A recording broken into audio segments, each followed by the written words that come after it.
यन्त्रोद्धारक हनुमत्स्तोत्रम्।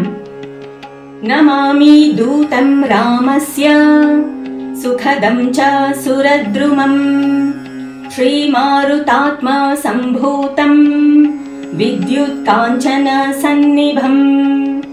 पीनवृत्तं महाबाहुं सर्वशत्रुनिवारणम् रामप्रियतमं देवं भक्ताभीष्टप्रदायकम् नानारत्नसमायुक्तं कुण्डलादिविराजितं 32 स्वर्णपीठविराजितं 30 कोटिबीजसंयुक्तं 12 प्रतिष्ठितं पद्मासनस्थितं देवं षट्कोणमण्डलमध्यगम् चतुर्भुजं महाकायं सर्ववैष्णवशेखरम् गदा अभयकरं हस्तौ हृदि स्थौ सुकृताञ्जलिम् हंसमन्त्रप्रवक्तारं सर्वजीवनियामकम् प्रभञ्जन शब्दवाच्येन सर्वदुर्मतभञ्जकम्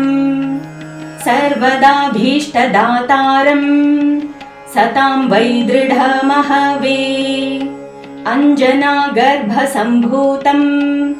सर्वशास्त्रविशारदं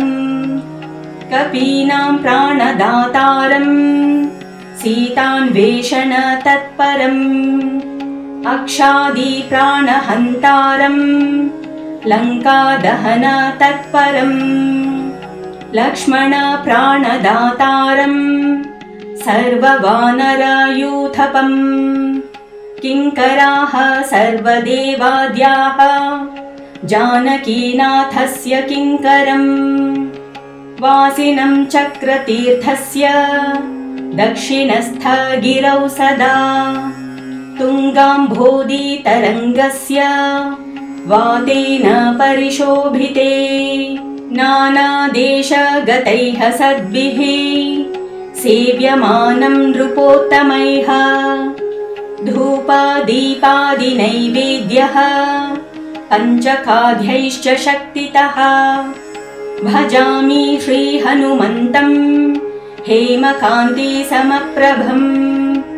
व्यासतीर्थयतीन्द्रेण पूजितं च विधानतः त्रिवारं य पठेन्नित्यं स्तोत्रं भक्त्या द्विजोत्तमः वाञ्छितं लभते अभीष्टं षण्मासाभ्यन्तरे खलु पुत्रार्थी लभते पुत्रं यशोर्थी लभते यशः विद्यार्थी लभते विद्यां धनार्थी लभते धनम् सर्वथा मास्तु सन्देहो हरिः साक्षी जगत्पतिः यः करोत्यत्र सन्देहं स याति नरकं ध्रुवम् यन्त्रोद्धारकस्तोत्रं 16 श्लोकसंयुतं